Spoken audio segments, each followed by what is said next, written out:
Squid Game Season 3 was awful, but it still has many great parts. So today I'm going over everything great about Squid Game Season 3. Starting with the characters. The way the characters were handled in this season could be a bit irritating at times, but mostly they were given satisfying conclusions to their stories. Take Junhee as an example. After she gave birth, she had practically nobody to rely on. Gyumja died the day after she gave birth, and she refused to talk to Myung-gi after he killed Hyunju.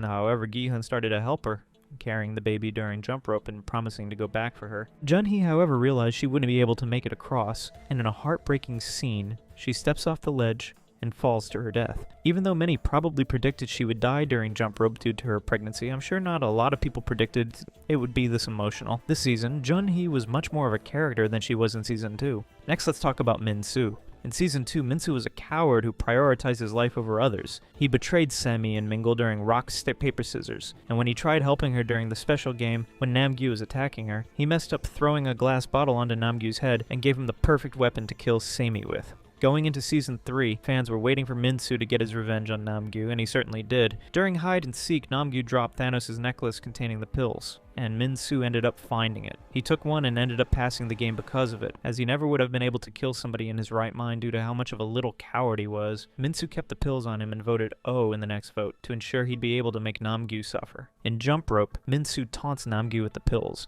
before tossing it onto the narrow bridge and telling him to go get it. Namgyu eventually took his turn on the bridge to get to the pills, but when he reached the necklace and opened it, he discovered it was empty as Min-soo had kept the last pill on him. He freezes in shock, causing his death as he gets swept off the bridge. It was the perfect revenge for Min-soo, and it was executed well. Now, some were expecting Min-soo to kill Namgyu himself in this game, but this was definitely the better ending for their story. Min-soo then begins to hallucinate Semi everywhere due to the pill's influence, which was kind of weird but made some sense. During Sky Squid Game, he's cornered by player 100's gang, who are trying to push him off the edge. He then sees Semi for the final time and hallucinates taking her hand, which is actually the metal pole Myung-gi is holding, and is thrown off the edge. Ending his time on the show in a bittersweet way, Min-soo definitely redeemed himself this season by taking out both Seonyo the Fraud and Namgyu, and he's by far the best written character in Season 3. Some of the characters were great this season, but we've talked enough about them. Next, let's discuss the games. The fourth game, Hide and Seek, was definitely the best and most emotional game this season. We got the deaths of both Daeho and Hyunju, two characters who were loved by the fans. Young-sik did die as well, but he definitely wasn't as loved as the other two. We all knew when Young-sik switched with his mother over to the red team he wouldn't be able to survive. He was too cowardly to kill anybody in the end, which is understandable, but it's what cost him to lose the game. His death itself wasn't what made the ending of Episode 2 so devastating, but rather the reaction that Gyumja had. After Hyunju had just died, Gyumja and Junhee managed to make it to the exit along with the baby. However, as they're about to enter the exit, Young-sik shows up and tries to kill Junhee, telling his mom that he wasn't able to kill anyone and he was going to die. Gyumja tried forcing Young-sik to kill her instead, but he refused and continued to try to kill Junhee. Eventually, Gyumja stabs him in the back in an attempt to get him to back off, but of course immediately regrets it. The time runs out and Young-sik still hasn't killed anybody, resulting in him being eliminated. The guards come shooting into the room to kill him, and all we hear are Gyumja's screams as she tries to beg the guards to not kill him. It's one of the most heartbreaking scenes in the season, maybe even in the whole show. The fact that Gyumja went on to commit suicide after his death made it even worse, as not only did we lose a beloved character, but she left Junhee to fend for herself and the baby alone. Let's talk about Hyunju for a bit, because she completely dominated this game. She single-handedly protected Gyumja and Junhee throughout the game, proving that she's not only loyal, but an absolute powerhouse. The first time was when player 226 Yongzom found them after Junhee sprained her ankle. He told Hyunju to let him kill either Junhee or Gyumja, but she refused and decided to take him on, even though he had a knife. The two fought, but he was no match for Hyunju, who disarmed him before stabbing him with his own knife. Later on, when Junhee had just given birth, player 202 entered the room the three of them were in and attempted to kill Hyunju. Even though she was stabbed in the leg at the start of the fight, she put up a tremendous fight and was able to kill the man. Keep in mind that player 202 is bigger than her, but she still managed to fight him off. After killing him, player 039 on the red team, who was watching from the door, ran away without even bothering to try killing Hyunju, proving just how much of a menace she was. She then discovers the exit and is about to leave before selflessly deciding to go back and bring Gyumja and Junhee to the exit. Unfortunately, Hyunju must have somehow lost all of her brain cells between killing player 202 and making it to the room, because she decided to stand in the doorway to talk to the two. instead of entering the room and closing the door. Hyunju was then stabbed in the back by Myung-gi, resulting in one of the strongest and most loved characters in the show getting an almost offensively cheap death.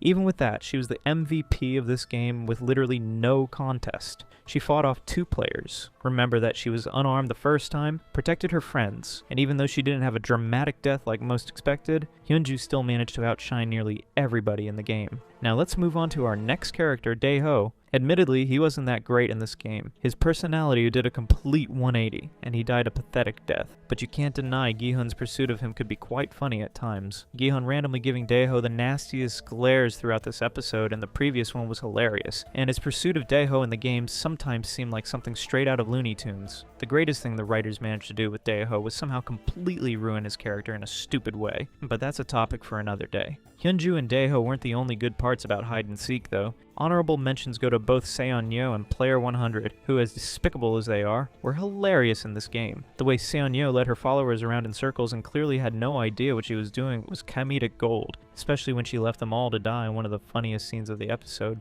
Another one of her best moments was when she was traveling with Player 100 and used the arrows she marked the wall with to try and convince him she had some sort of powers. Player 100 actually seemed to be using his brain this episode. He tried faking dead to trick Namgyu into leaving him alone, and although it didn't work, he looked absolutely ridiculous and definitely made a ton of people laugh. When he temporarily joined forces with Seon-yeol and locked her out of the exit room by stealing one of the keys and shutting the door, he thankfully sealed the fate of one of the most annoying characters in the franchise, although he did unfortunately make it out. We've talked enough about hide and seek, so we'll move on to the 5th game, Jump Rope. Honestly, the game itself was a bit boring. It was the characters who carried it, and one of them was Jun-hee. Her death wasn't perfect, and if she didn't sprain her ankle in hide and seek, there might have been a chance for her to make it across with either Myung-gi or Gi-hun. But you can't deny how emotional the scene was. Jun-hee refusing to leave the baby in the dorms, but being forced to part with it during the game was heartbreaking. Jun-hee was great in this game, but the real MVP was definitely Min-soo, and to an extent Namgyu. Again, this has already been talked about, but it's too great to not elaborate on. Min-soo realized that Namgyu is a pathetic mess without the drugs, voted O just to spite him, took him down in probably one of the best ways possible, getting revenge not just for himself, but for Sammy as well, since he was one of the best parts of this season, and although he probably should have died in this game instead of making it all the way to the finale, he was still great. The game itself is easy. All players had to do was cross the bridge and jump across a small gap, and time their jumps properly. The song many theorized would play a big role in the game had nothing to do with it, which was a bit disappointing. Everyone except Jun-hee and Namgyu would have been able to make it across if it wasn't for player 096, the man who almost joined Gi-hun's team in the 6-leg pentathlon.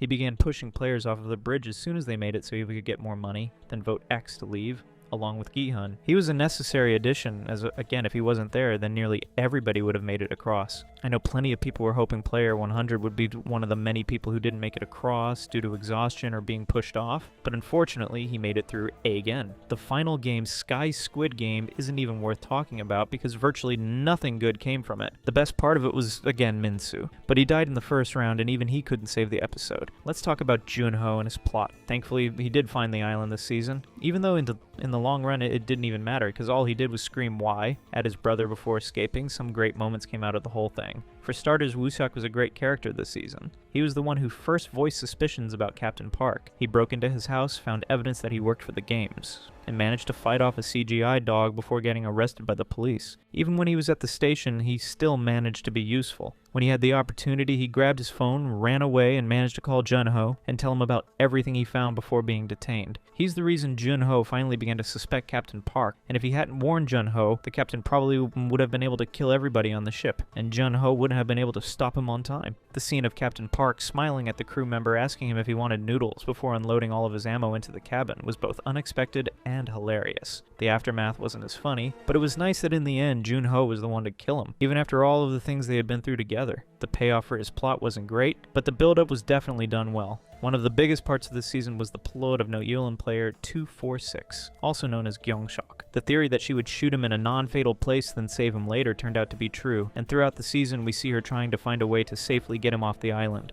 The way both No-Yul and Junho's plots end up tying together was done decently well, and Junho finally doing something important was great. Gyeong-suk being able to make it off the island and raise enough money to treat his daughter was a sweet addition to the bad ending, and No-Yul's daughter being spotted in China was nice too. The reunification of Se-byuk's little brother and his mother was also very heartwarming to see. Even though Squid Game's third season had very, very, very low lows, its good moments definitely outweigh the bad. If you want to check out how to beat every death game in Squid Game Season 3, click the video on the screen.